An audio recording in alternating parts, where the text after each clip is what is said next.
Truthfully, if it weren't for how forced the sonorous charm would feel, he would have happily cast it on himself 10 times over.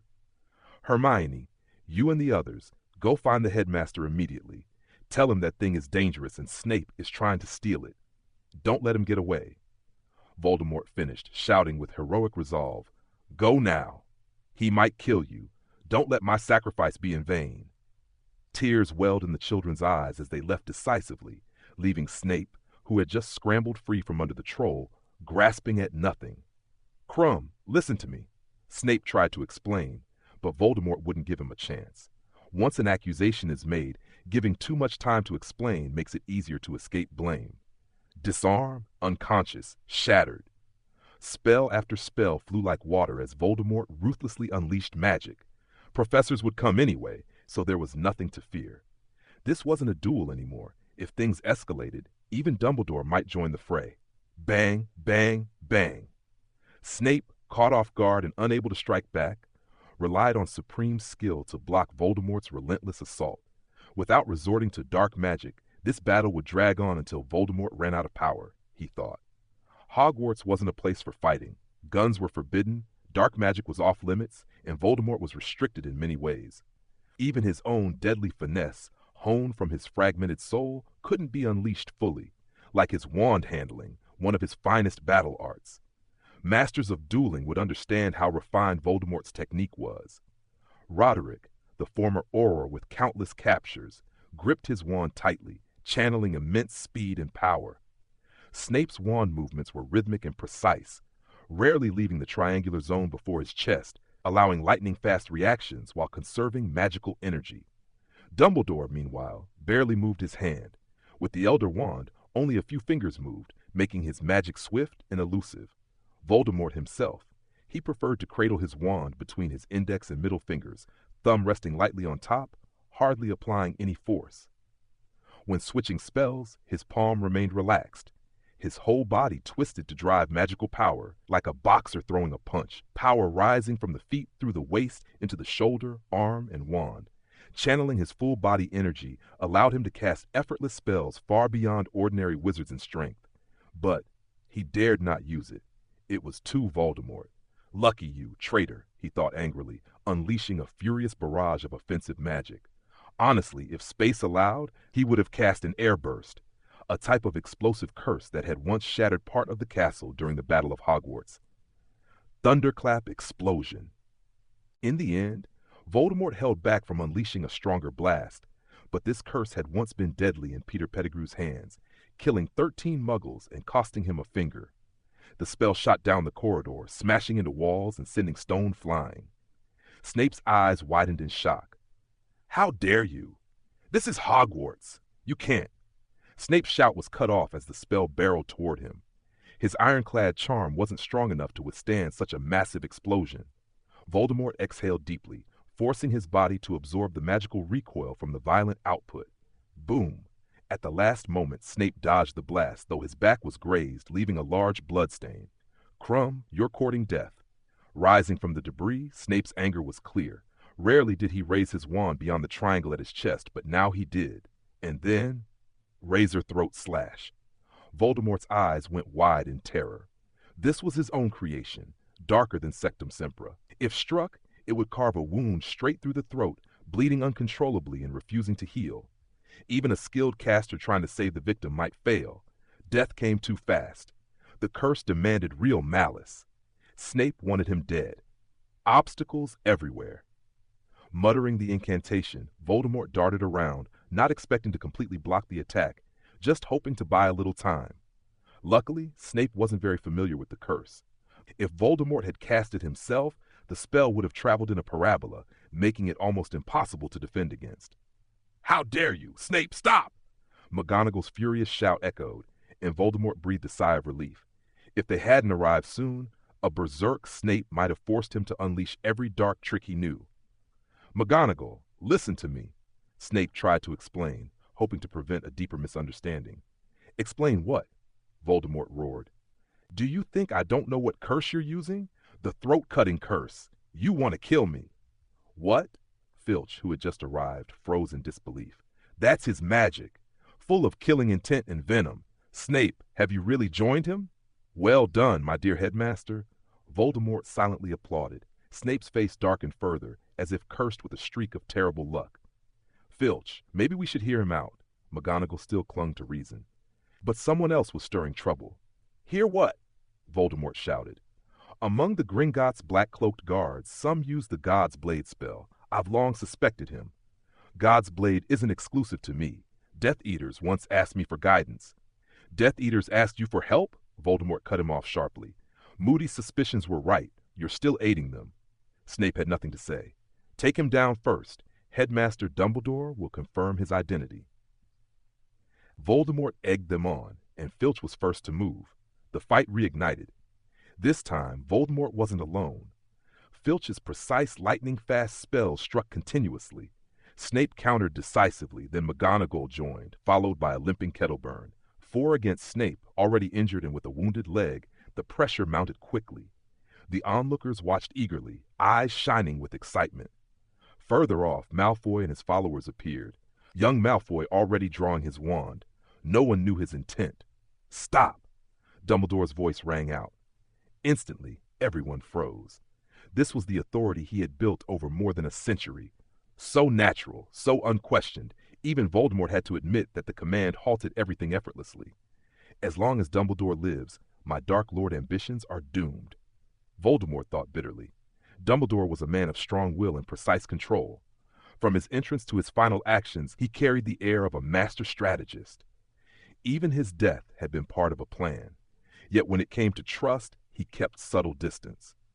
Over the past year, he rarely got close to Harry, as if deliberately holding him at arm's length. But when it came to someone he didn't fully trust, even facing someone as dubious as Snape, Dumbledore showed deep trust, enough to entrust him with life and death. Voldemort struggled to pinpoint exactly where that trust lay, though it wasn't completely opaque. For example, Voldemort suspected Dumbledore hadn't fully trusted Snape yet. At least he hadn't said, "Watch out for Quirrell, all right?" Voldemort was confident because he had hidden his true self, passing every test. Gringotts break-in, daily behavior, Patronus training. None had revealed his identity. In this context, Dumbledore's suspicion towards Snape was never neutral. It tilted slightly in his favor. After all, Snape was a bona fide Death Eater who only defected after Voldemort's fall. No sane person would instantly trust him. Sure, Snape's Patronus seemed proof of his goodness, but appearances can deceive. Outward signs rarely tell the full truth. Snape's Patronus only proved his love for Lily. Beyond that, it revealed nothing. A seasoned observer like Dumbledore saw this clearly.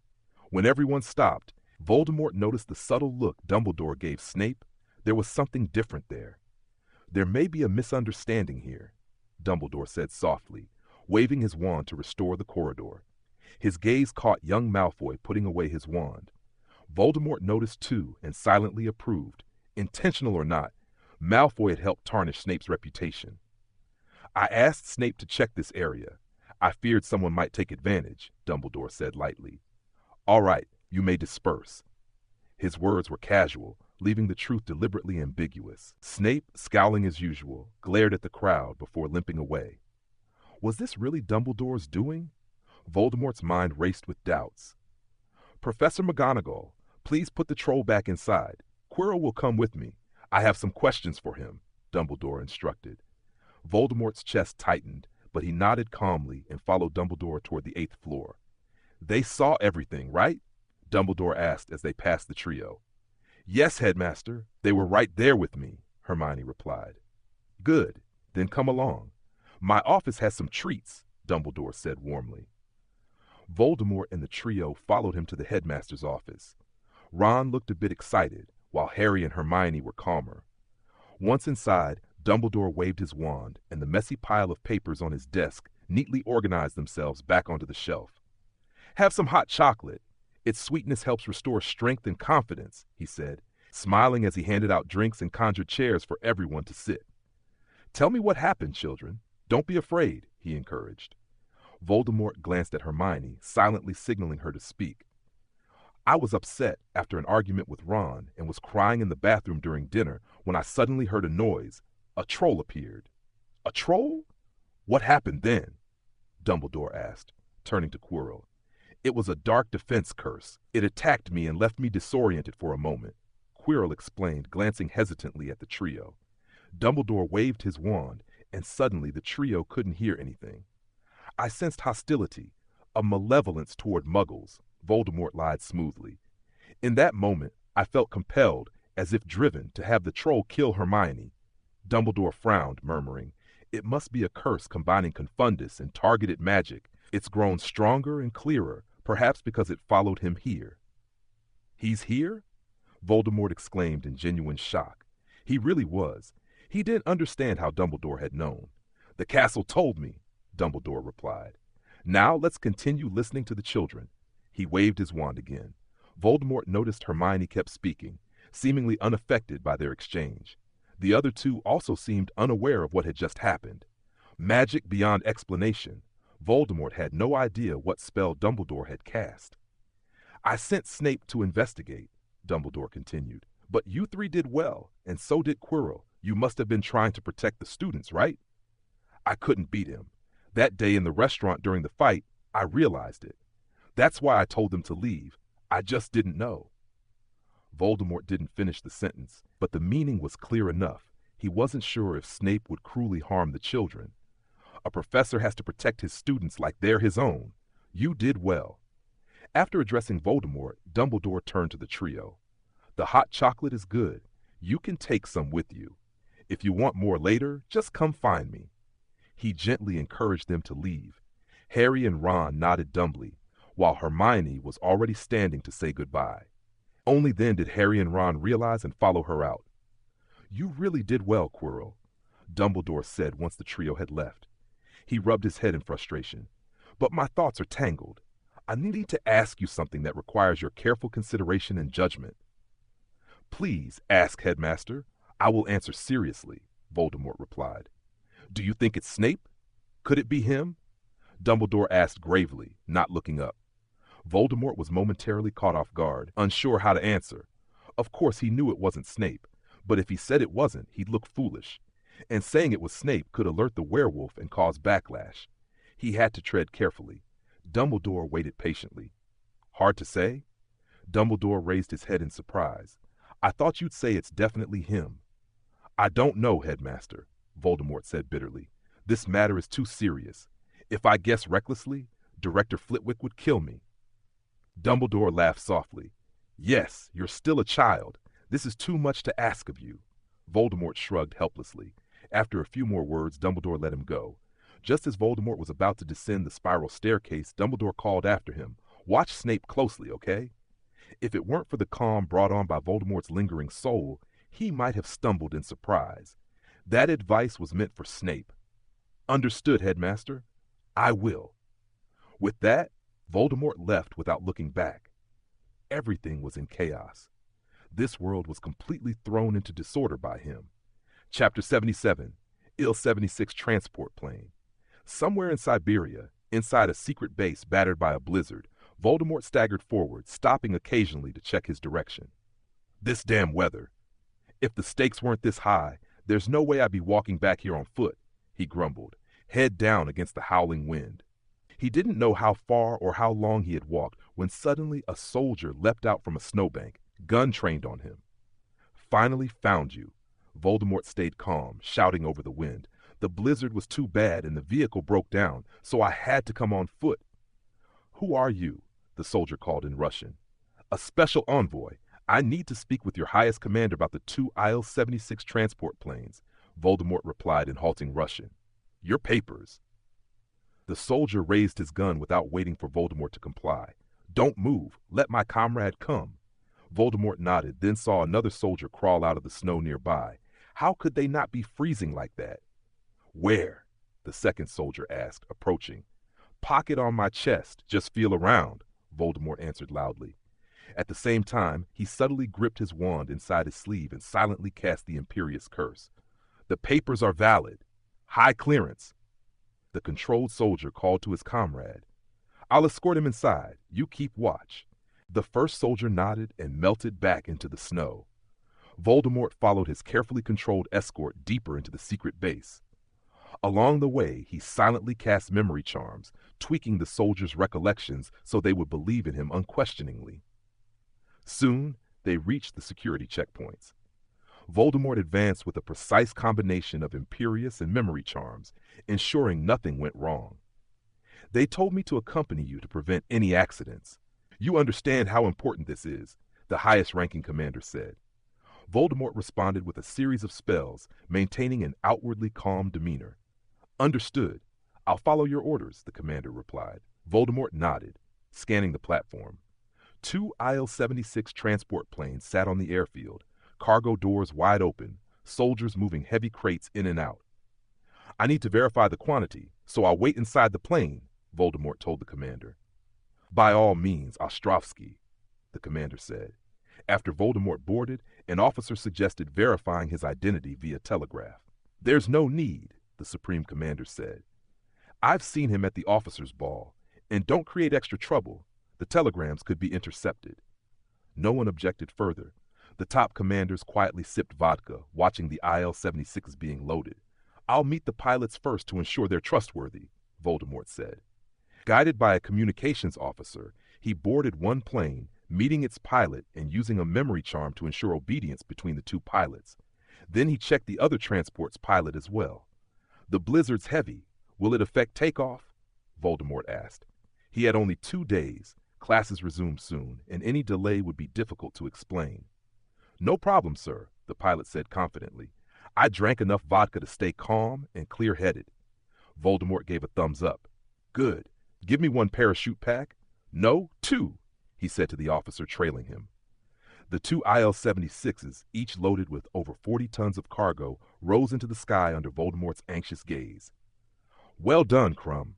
You stayed calm, Voldemort said once back in control of his body. He had handed over control to Crumb in case anything went wrong, instructing him to apparate away if needed. Everything went smoothly, and Voldemort waited quietly.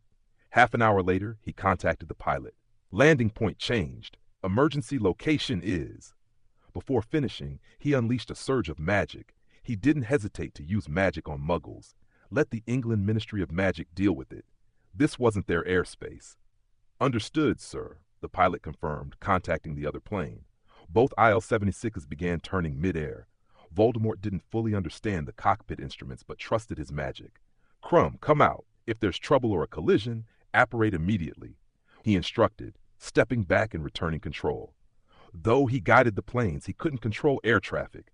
He prepared for any emergencies. If anything went wrong, the cargo would no longer concern him, and he didn't mind. This was a windfall gained by chance. Fortune favored him. Loss was fate. The journey went smoothly. Soon the planes descended at a makeshift airport, a single runway with a few buildings. Temporary, yes, but months of preparation had made it functional. Sir, who are these people? Soldiers unloaded crates without insignia, puzzling the pilots and officers. Trustworthy, Voldemort said. Kids, your mission is complete. He cast a memory charm, wishing them well, and followed the unknown group into a vehicle, departing immediately. The IL-76s returned, their crews remembering only completing the mission. The troubles afterward didn't concern anyone. They weren't saints, and no one dared expose the operation. Robbing thieves. Was it even illegal? At worst, it was delivering justice. These people are reliable, right? Voldemort asked the masked man beside him in the snow vehicle's back seat. Absolutely, sir. Their group has a solid reputation. We know who they really are, and we paid well, Boki said, his voice muffled by the mask, brimming with excitement. He could hardly believe they had just robbed one of the strongest nations, even fractured though it was. The convoy drove deep into a remote area, stopping only late at night. Let's rest here, Mr. Riddle. Then the small planes will take the cargo to England, France, Germany, and Italy. There's too much for one country, Pochus said, relieved. It meant they had reached a safe spot. Voldemort nodded, eyes scanning the soldiers unloading supplies and the small planes taxiing and taking off nearby. Good work, Pochus. You'll be rewarded, he said. It's an honor to have your recognition, Pochus replied, following Voldemort's gaze to a flickering cluster of lights. That's a village, sir. We picked it because we need manpower.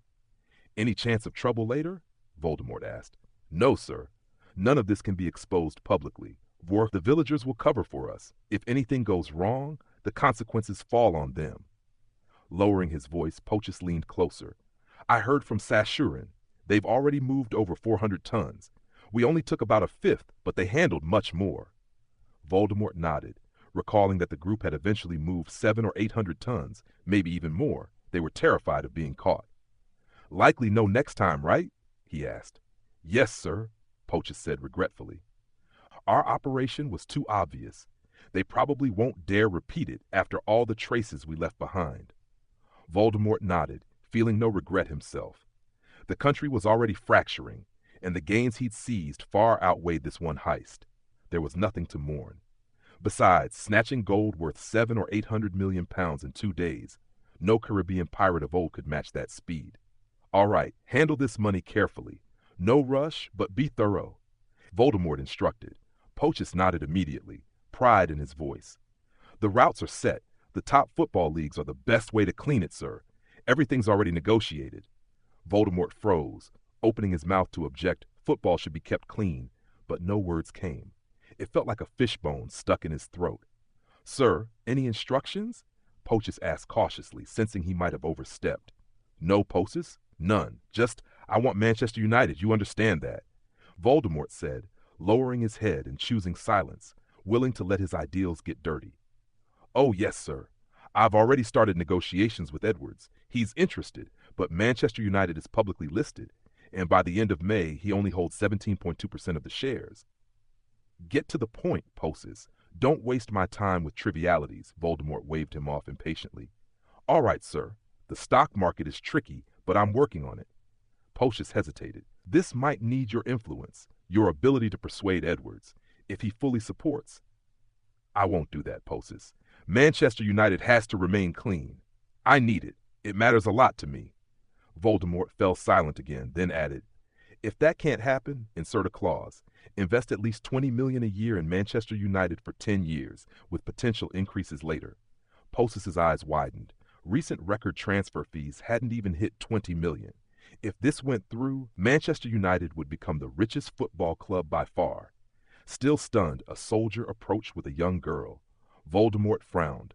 Boss, the soldier said to Pochus, this person needs help. She's from a nearby village. I'm not, the girl said, removing her hood to reveal a swollen face. They tricked me, and so many other women. They all. Don't speak, Voldemort cut her off coldly. Send her away, soldier. Our mission isn't to save the world. The soldier hesitated, glanced at Pochus, and seeing no guidance, sighed, preparing to drag her off. You can't do this, the girl shouted, collapsing onto the icy ground. You have guns, you're strong, help us. Our families will. Send her away, Voldemort snapped, fury flashing. I don't want trouble. Finishing the mission is more important. He really didn't want trouble. Intervening now would only make things worse. Helping the girls could come later. This wasn't the time. Send her away. Pochus felt Voldemort's wrath, but before he could act, a muffled sound rang out from afar. Bang! The team tensed instantly, freezing in place and drawing their weapons. Stay calm, Voldemort ordered, stepping toward the noise where a group of armed villagers had appeared. You want her, right? Here she is. Voldemort signaled the soldier who pushed the girl forward, but she kept struggling and shouting, They'll kill me! Save me, please! Bang! Another shot rang out. Her legs were shattered instantly, some pellets landing near Voldemort's feet. He frowned, but remained silent. Mind your own business and stay out of ours, the villagers shouted angrily, grabbing her by the hair and dragging her away, ignoring her screams. In the snow, a long trail of blood stained the white ground. Under the harsh floodlight, it gleamed with an eerie glow. Voldemort stared at it blankly, a deep unease stirring inside. Such atrocities happen everywhere.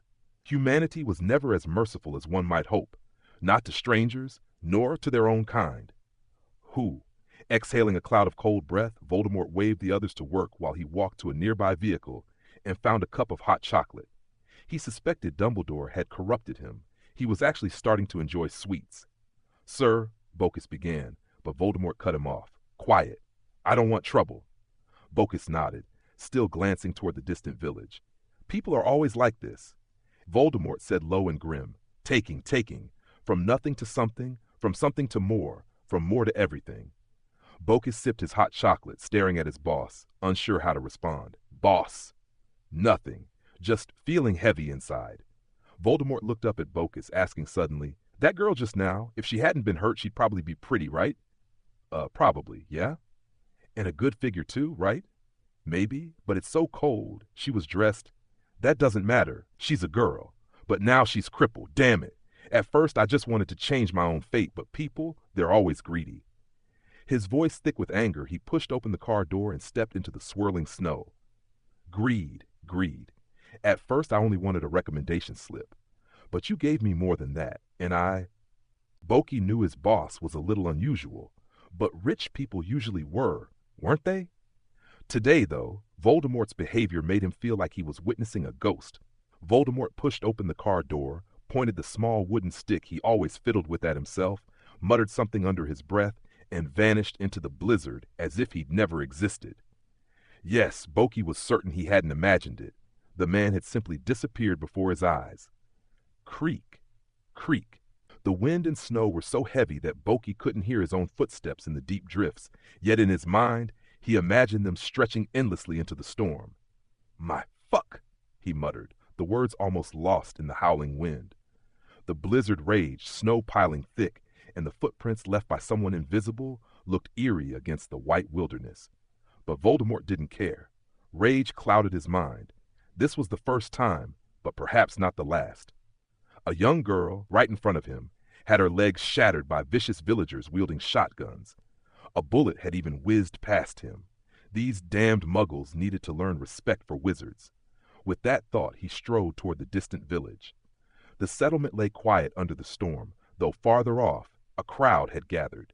As he approached, Voldemort saw a church, its massive cross warped and battered by wind and snow, a symbol of faith twisted into grotesque shape. Slipping past the villagers, he entered the building and found many women gathered inside. Run, and you'll die. Stay, and you might live, barked the villager who had fired earlier, commanding them like he embodied both God and law. Voldemort moved closer and saw the girl with broken legs, stripped naked, hung on a dilapidated cross, a pile of wood stacked beneath her. The pyre is her punishment, if anyone. He continued his vile sermon, but Voldemort ignored it, feeling nothing but disgust. He crouched to study the kneeling women. Most had bruised faces and trembled under the man's gaze. A few untouched ones stared blankly, their minds seemingly shut down. Let the fire consume her sins. If you behave the same, the flames will purify you. The rant droned on, but Voldemort had grown weary. A flick of his wand silenced the man. No matter how hard he tried, he could no longer speak. Ignoring him, Voldemort turned to the villagers. Confusion replaced their fanatic expressions, but none showed mercy. Not one. How did you end up here? He asked the bound girl. She jumped, eyes wide in fear, uncertain who spoke. No one else answered. You can't see me, but I can save you. Answer me, Voldemort said coldly. My ex-boyfriend, he brought me here, said it was a trip, she whispered. Are you a devil? I'll do anything, please. And the others kneeling? What about them? He pressed. They were tricked, some taken by force, others sold by the police, she said, anxiety making her voice tremble. The village is so remote, no one can find brides here, so any innocence? What? She blinked, confused. I mean, anyone here who's not part of this? No, not a single one. They're all demons. She broke down crying. A nearby villager, still stunned by his silence being broken, hurled a torch at her. Bang! The torch struck as if hitting iron, dull, harmless. You disgust me. Being human like you brings only pain and fury, Voldemort murmured, appearing suddenly, materializing out of the blizzard. The girl fell in shock. The fallen torch ignited the wood beneath, catching the stunned crowd's attention. It's you. Are you here to save me? The girl cried, recognizing him. She didn't understand how he had done it, only that he could protect her. Voldemort had people, many people, and plenty of firepower. Where are your men? You're alone, she asked, panic in her voice. Only me. Voldemort gave her a sad, apologetic smile. Sorry, if I had acted sooner, your lower half. Damn you, you're looking for death, she spat. The villager who had been silenced regained speech, but before he could reach for his gun, Voldemort raised his wand. Piercing bone rend. The unforgivable curse struck without mercy. Ah! The man collapsed, writhing in agony. Pain, sharp, unknowable, and overwhelming, left him powerless. Voldemort murmured endlessly, his eyes burning with murderous intent. The villagers watching from afar didn't understand what had happened. Bravely, some rushed forward, guns in hand. Avada Kedavra! A green flash erupted from Voldemort's wand, striking one of the armed attackers and killing him instantly. He's a demon! He's a demon, the man screamed, scrambling to his feet and fleeing. The crowd that had surged forward panicked and retreated like a tide. Those holding guns never got a chance to aim. Avada Kedavra! Avada Kedavra! Avada Kedavra! In Voldemort's hands, the killing curse seemed like the only magic he needed. He held his wand between his index and middle fingers, thumb pressing on top, flicked his wrist upward. A green flash shot out. A twist of his body, a reversed wrist, wand pressed downward, another flash. One step forward, green flash. A glance, green flash. A focused thought, green flash. Each step claimed a life. Each thought unleashed death. Never before had Voldemort killed with such ease or such enjoyment. Even the lingering echoes of the slain seemed to laugh in delight. He had never embraced this self so fully. Finally, the church lay empty. Only a dozen bodies were scattered. The rest had fled. Want to see them all die? Voldemort asked the young girl with torn, bleeding legs, smiling. Of course, my angel, the girl said brightly, her swollen face lighting up. Voldemort wrapped his wizard's robe carefully around her, then hoisted her onto his back. Despite missing both legs, she was surprisingly light. Hide here. Don't move. He instructed the remaining women before stepping into the snowstorm. What's your name? He asked the girl riding on his back. Angel, she said. My father said I'm his angel, so that's my name. Voldemort smiled, genuinely pleased. After all, he was carrying an angel. The iron armor charm, God must have invented it to stop bullets, he said to Angel, who stared wide-eyed at everything unfolding. Avada Kedavra! His wand twisted, a green flash shot toward the source of gunfire, and another life ended. Who cared if it was God or Satan waiting? Are you really an angel, sent by God? Angel asked. No, I'm a wizard. I don't believe in God. Another killing curse shot forth. Maybe God is just a powerful wizard. I'd have to meet him to know for sure. What does Avada Kedavra mean? Can it make someone pass out? No, Angel, it can't. It only kills, nothing else. As he spoke, his hand never stopped, green flashes streaking from his wand. Bang! A gunshot rang from a corner. Someone tried to sneak attack him, but the iron armor charm held firm. Can I be a wizard? Angel asked. No, you can't. If you had the talent, you wouldn't be here. Another killing curse shot out. The thrill was intoxicating, life after life snuffed out. The dark magic pulsed with pure, bone-deep satisfaction. Voldemort reveled in it. He was a villain through and through. Are all wizards this powerful? Angel asked. Of course not, Voldemort said. I'm the strongest dark wizard of this era, the darkest, most evil in the wizarding world. Angel's laughter rang like silver bells on his back. Bang! Voldemort kicked open a door. An old man raised a shotgun, but the green light struck faster than he could react. If you represent evil, you must be Lucifer, fallen because the world's darkness wasn't enough, Voldemort said lightly. Heh, he added, glancing at the fleeing children. Are they guilty? Being born here is original sin, Angel said coldly. Voldemort raised his wand, another green flash, and the child who opposed them fell. Door after door, room after room, they killed without pause. If you don't like it, you can forgive them. Angel's voice was weak. Voldemort looked back, seeing her pale, glassy-eyed face. Are you dying? He asked. I think so, she whispered. I don't think so. Voldemort reversed his wand. Heal quickly. Heal quickly. Heal quickly. Her wounds were severe, but the spell stabilized her. Her legs, however, were likely gone for good. Thank you, Lucifer, Angel said, clinging to his back and nuzzling his neck. You're welcome, Voldemort replied. Turning a corner, he spotted villagers cautiously fleeing the outskirts. Without hesitation, he raised his wand and fired. Another villager fell dead. Demon, I'll fight you! A shout rang out, followed by a gunshot, but all it hit was a flash of green. Voldemort's face remained cold, expressionless.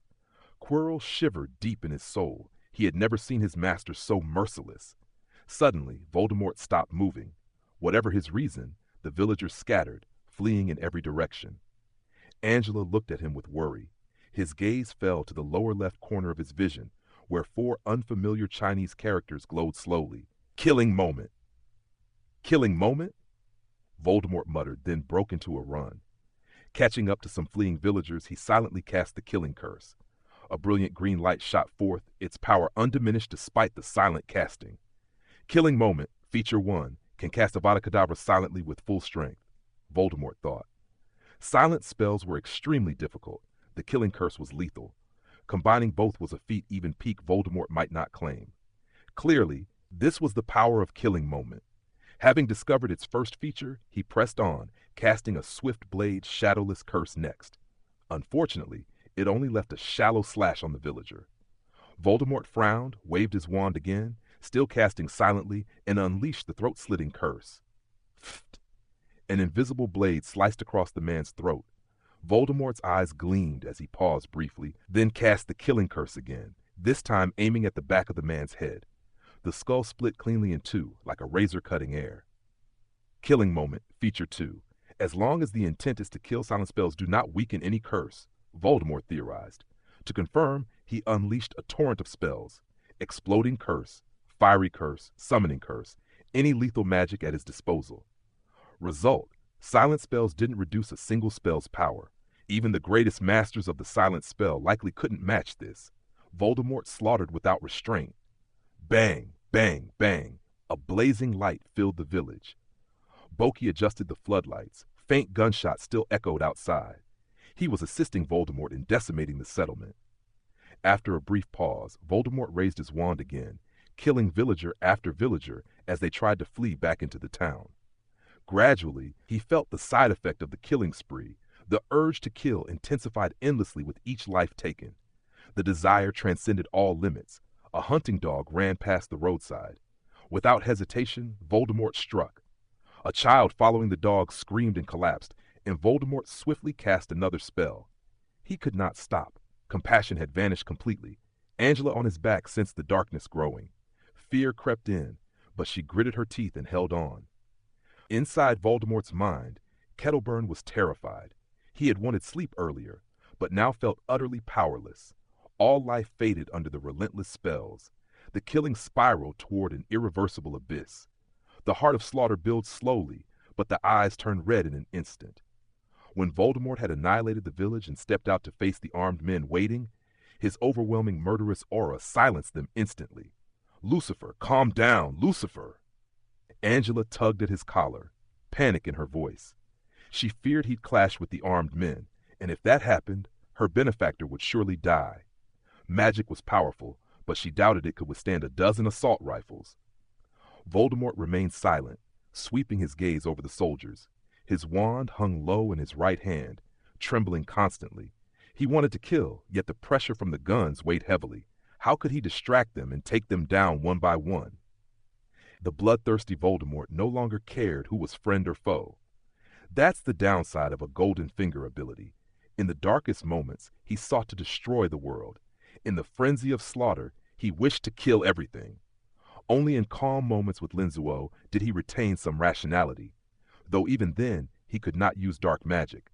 "Listen to me, Lucifer, listen," the girl shouted, pulling on his head. When he finally looked at her, she froze, terrified by the murderous intent in his crimson eyes. Voldemort stared coldly, then slowly reversed his wand, pressing the tip against her nose. Angela cried out, but whispered steadily, "You can kill me, Lucifer, you can. But you can't do this. Those who kill demons should never become demons themselves." Voldemort knew well that with a thought, without a single word, he could end her life instantly. Yet her words struck him. Those who fight monsters shouldn't become monsters themselves. And when you stare into the abyss stares back. He slowly closed his eyes and took a deep breath. The girl trembled, unsure if the green light would strike next. Whoosh! Voldemort exhaled and opened his eyes again. The crimson glare was gone. "Nietzsche, right? Angela?" "What?" Angela wiped away her tears, surprised. "He who fights with monsters should be careful lest he thereby become a monster," Voldemort said quietly. "Oh yes, Nietzsche said that." Angela finally relaxed, hugging Voldemort tightly and pressing her face against his back. "I'm so glad you're okay." Voldemort didn't respond. He sheathed his wand and called out, "Hey, take care of this place. Bring all the girls from the church with you. Leave the rest alone." Then pull back. Poaches came running over, his expression hesitant. as if he wanted to say something but held back. Curious? Voldemort asked, sitting on a stone at the village entrance. Yes, of course, unless you don't want to say. There's nothing I can't say. Voldemort pulled a book from his pocket. It was clearly too large to fit comfortably. Pocius took it and read the cover. WMB8 exam materials. Subtitle, Wizard's Basic Aptitude Test. Wizard Basic Magic and Aptitude Test? Sir, I don't understand, Pocius said, holding the bulky book.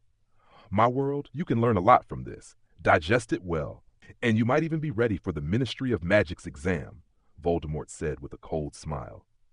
Though the urge to kill had subsided thanks to Angela, the dark magic's lingering malice still tingled in him. Lucifer, are you talking about the magic world? Angela asked. The wizarding world.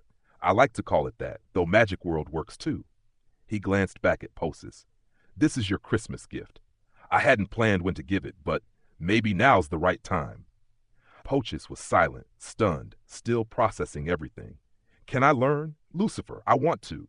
Don't call me Lucifer anymore, Angela. I'm Voldemort. That's my name, he said firmly. Neither of them had ties to the magical world, so he didn't mind revealing it. Voldemort? Angela clicked her tongue. That doesn't sound like a name. Voldemort shrugged and turned back to Pocius, who looked like he had something to say. Sir, I think, maybe, he hesitated, unsure how to express himself. If the timing's wrong, I can wipe your memory. We can go back to how things were, Voldemort said gently. Pocius was his most important assistant in the Muggle world, managing vast wealth and serving as a vital link to his consortium. Voldemort had to treat him seriously. No, sir, I want to serve you. It's just my mind's tangled. I don't understand a lot, and memories keep coming back. Like what? Like the Dursleys. I keep wondering if maybe. Harry Potter. He's a wizard now, though last time you saw him he wasn't, Voldemort said. He waved to a passing soldier. He wanted to carry Angela for safety, but he refused. And Manchester United? I'm a fan. That has nothing to do with magic, at least not yet. The Riddle Foundation. That used to be my surname, but for special reasons I hate that name, so I changed it to Voldemort. He spoke openly. Trust is earned by giving yours first. So the money we had, was it made through magic? No, Voldemort said firmly. It was just business. I used my abilities, not magic, to influence them. Everything was real. Pocius nodded, but still looked doubtful. Magic leaves traces that can't be erased, Pocius. Trust me, I didn't use magic on that funding. I believe you, sir. But this time, we're robbing them, Pocius. Magic or a gun, what's the difference? Voldemort asked, genuinely puzzled. Pocius smiled bitterly and nodded. Indeed, there was no difference. Can I read this book too, Voldemort? Angela asked. No, you need to go home. I'll wipe your memory. I don't want more people knowing my secrets, he replied. Angela pouted, but she had her own thoughts stirring. Sir, can I enter the wizarding world? Pocius's curiosity returned. No, not right now, Pocius. You can't even stand out more in the Dursleys, let alone anywhere else. Pocius looked confused. It's complicated. You can think of me as the villain of the wizarding world. They're hunting me everywhere. Very few dare to look for me. Really, just one. Voldemort gave Pocius a brief explanation of his situation, enough for him to grasp the gravity. Finally, he gave Pocius a choice. Forget everything and stay uninvolved, or remember everything and become Voldemort's true confidant in the Muggle world, with power and wealth within reach. After careful thought, 3 seconds, Pocius decided. I, Pierre Pocius, friend of Vernon Dursley, am done being a man. From today, I will be Voldemort's loyal hound, striving for a greater cause, upholding the honor of the wizarding world. The second generation pales next to the first. He must change. The group was mismatched. A middle-aged man in formal attire, a young woman half paralyzed in a wheelchair, and a strange man cloaked in dark robes. Yes, Freddy, may I call you that? The cloaked man asked. Of course, Freddy nodded. We're your fans. Well, of course, the world is full of your fans, the cloaked man said with a tight smile, though a cold edge lingered beneath it. For some special reasons, I've gone a little extreme. I want to try healing myself through music. Thank you for enjoying my music and for thinking that way, but can you really give me the strength to sing? Freddy asked, still incredulous. Jim Hutton, standing beside him, wore the same doubtful expression. Absolutely, I'm sure of it. But this won't extend your life, the cloaked man replied. That's fine, as long as I can sing. I never thought I'd sing again before that day comes. Freddy brightened, struggling to sit up. What do I need to do? Nothing. Voldemort stepped forward and drew his wand. It's a bit magical, but it works. He cast a special healing spell, one that temporarily restored mobility but drained vitality. What are you doing? Jim demanded, eyes wide as the glow settled on Freddy. No, Jim, this feels amazing. It really works, Freddy said, testing his limbs in surprise. How long will it last? 2 hours? Maybe less. Depends on your condition, Voldemort explained. Give me the guitar. I'm no virtuoso, but I can play. Freddy eagerly looked at Angela, who held the guitar. Boki handed it over, and Freddy strummed skillfully. So you did all this. Well then, mysterious sir, you get to pick the first song as thanks. Fat Bottom Girls, Freddy. I like Fat Bottom Girls, too. No reason not to. Voldemort's cold expression softened, a crack in the dark magic's hold even before the music began, and it thrilled him. Best choice, you damned kid. I still remember those models cycling at Wimbledon, Freddy said, glancing at Jim's backside. Come, listen to the music. He began plucking strings and humming. Are you going to take me home tonight? Out by the firelight. Will you be there to show me everything? Fat Bottom Girls, you make the rockin' world go round. Hey! Everyone in the room swayed to Freddy's singing. When the hey hey came, Voldemort immediately raised his wand, rhythmically tapping into the void. The bass drum beat merged perfectly with the guitar. Between Freddy's playing, he gave Voldemort a thumbs up. Voldemort smiled back, his icy mask thawed, the darkness inside him pushed back. He poked his head out like a turtle, looking foolish, but no one minded. They were lost in the voice of Queen's lead singer, Freddy. When the song ended, Freddy felt stronger than ever. Ladies, the only lady, why not give her a choice? Freddy said, looking at Angela. Me? Angela asked excitedly. She wanted to jump, but her damaged legs wouldn't allow it. I like Bohemian Rhapsody. Me too. No, Freddy, I love Bohemian Rhapsody. But on the way here, Voldemort was humming We Will Rock You, so I choose We Will Rock You, Angela said. Voldemort, that's a good name. Freddy winked at him, then turned back to Angela. You like him, don't you? You like Mr. Voldemort. Yes, who wouldn't? He lets me follow him, ha-ha. But I like you too, Angela said, pointing at Freddy with both hands. Especially your little underwear. I like myself too, Freddy nodded and raised both hands. Stomp your feet, clap your hands, you all know the drill, so let's begin. Bang, bang, clap, bang, bang, clap. A rhythmic beat filled the room. The neighbors downstairs might complain, but no one cared. You're just a kid who yells loud, hanging out on the streets, hoping someday to be a big shot. You're all muddy and dirty, looking a mess, kicking cans all around, so sing. Freddy freed his hands and pointed at the crowd, prompting everyone to burst out singing together. I'll rock you. They swayed freely, twisting, shaking their heads in rhythm. In that moment, all pain vanished, only pure joy remained. Freddy was completely lost in the music, turning the small hospital room into a grand stage. Jim sang along, swaying back and forth with tears streaming down his face. His beloved was dying, and his heart was breaking. Voldemort stomped and clapped hard, palms red and raw. Quirrell stood dumbfounded, watching. Just hours ago, his master had been massacring a village, overloaded with dark magic, unsure how to face Dumbledore back at school. Now he acted like an excited child, childish and harmless, yet the traces of dark magic were quickly fading. Music. Could it be this powerful? Quirrell questioned everything. Joyful moments always slip through one's fingers. When Freddy felt his strength waning, he chose one last song. Mom, I just killed a man. Pointed my gun at his head. Pulled the trigger, the gun fired, he was dead.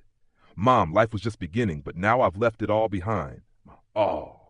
Fully immersed, Freddy's soaring voice carried aching emotion, striking deep into every listener's soul. Voldemort's eyes brimmed with tears. The coldness inside him shattered completely under the power of music. He was reborn, freed from the backlash of dark magic, though credit also went to those moments with Lin Zuo.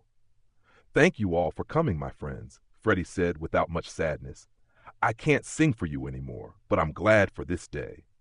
And thank you, came the sincere, warm reply. Please don't reveal our names or whereabouts. It's very important to us. The dead keep secrets. Jim's trustworthy, too, Freddy said weakly. He asked no questions about magic or why they must remain silent. The dying have little curiosity left. One by one, the three said their farewells, then quietly left. The next day, every major British media outlet ran the story. The Sun, our reporter witnessed Freddie McCree's death just an hour after a mysterious figure left.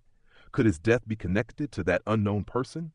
In the following days, British media searched endlessly for the mysterious figure, but the wizarding world acted as if nothing had happened. Don't they read the newspapers? The mysterious person has returned. Chapter 85, Scheming Against Snape. Voldemort felt a quiet gratitude toward Freddie. Without him, returning to school so soon would have been unthinkable.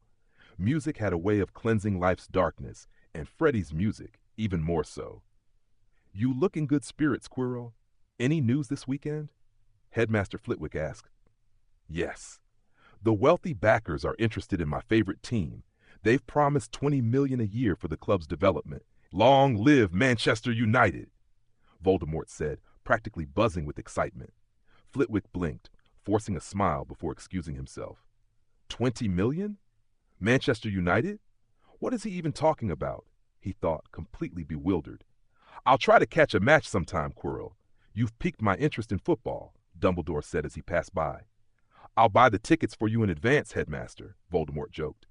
Dumbledore blinked but said nothing, walking away. Nearby, Snape scowled darkly at the pair, his eyes burning with malice. He had become, in the students' eyes, a symbol of the Dark Lord himself. Poor Snape. He might as well have jumped into the Thames to wash away the stigma. "Professor, I need to talk to you." Just as Voldemort was leaving breakfast, Percy called after him. "Speak. Do you remember your proposal, the one allowing me to act on your behalf?" Percy asked. "Of course. You can punish and deduct points from students below 5th year." "What is it?"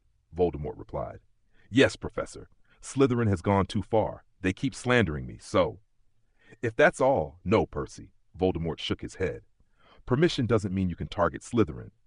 "No, Professor. I'll be fair and just. You know me," Percy said, puffing out his chest. "All right. I'll speak with Professor McGonagall. This needs the deputy head's approval," Voldemort said, then took his leave.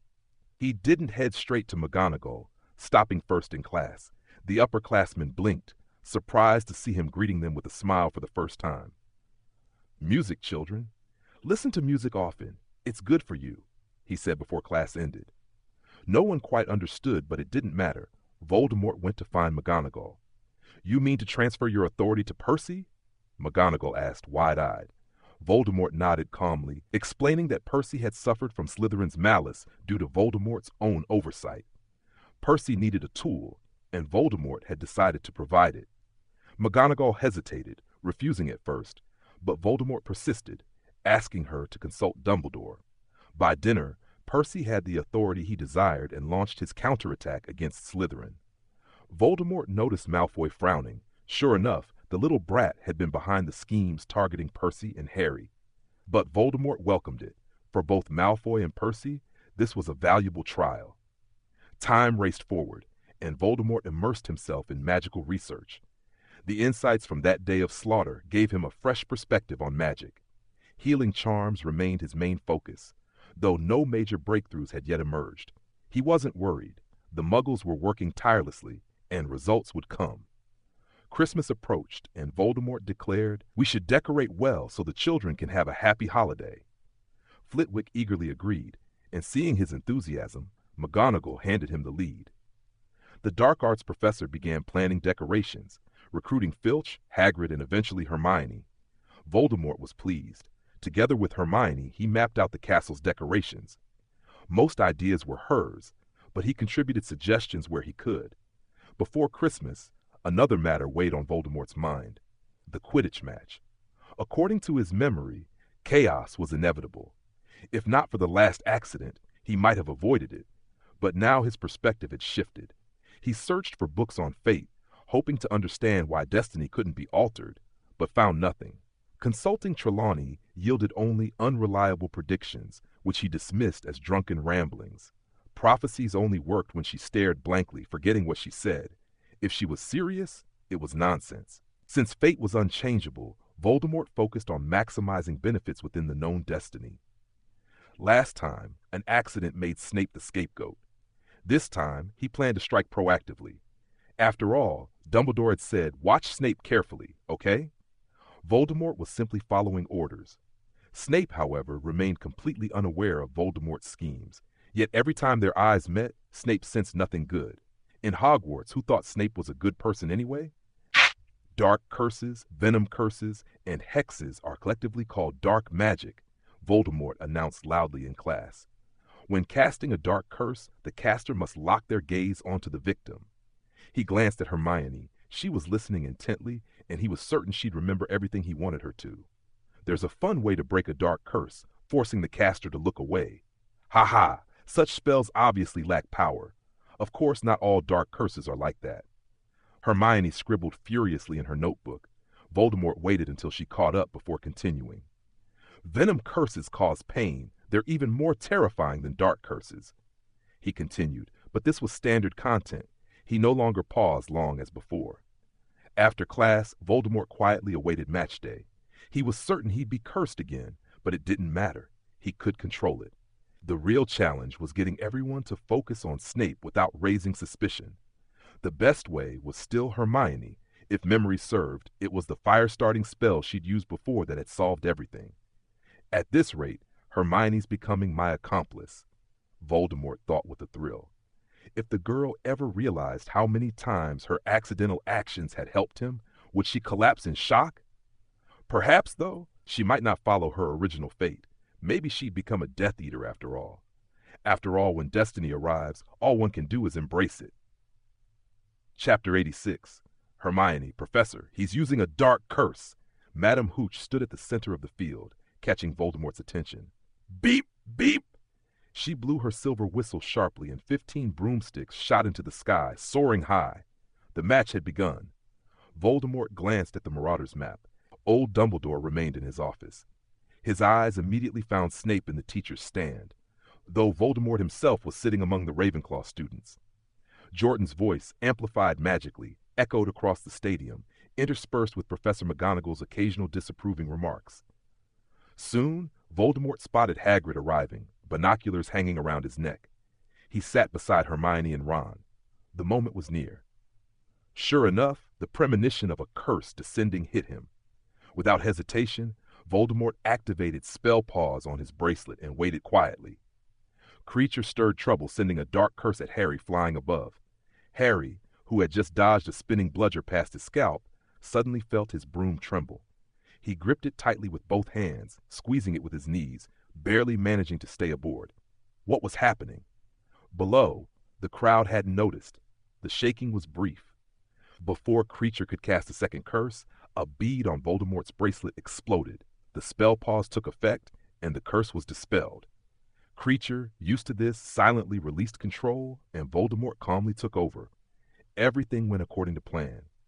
Moments later, Voldemort feigned a cough, covering his mouth, then fixed his gaze on Harry and launched a dark curse himself.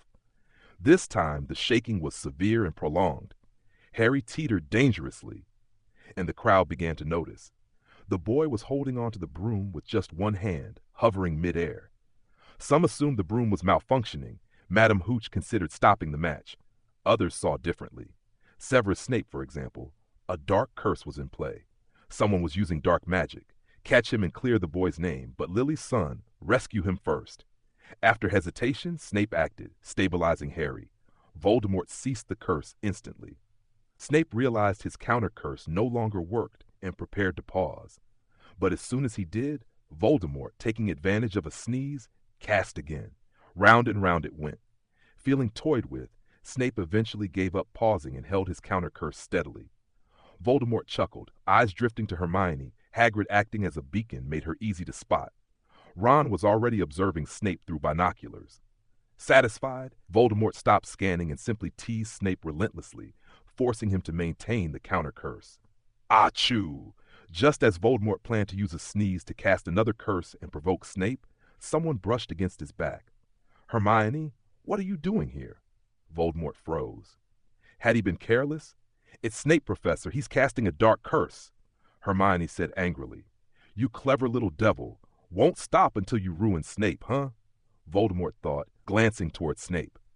His gaze is focused, but it's too far to tell if he's speaking spells. Voldemort told Hermione. Use this, Professor. I was the one who spotted him, Ron said. thoughtfully handing over binoculars. Sure enough, Snape was in deep trouble at the trio's hands.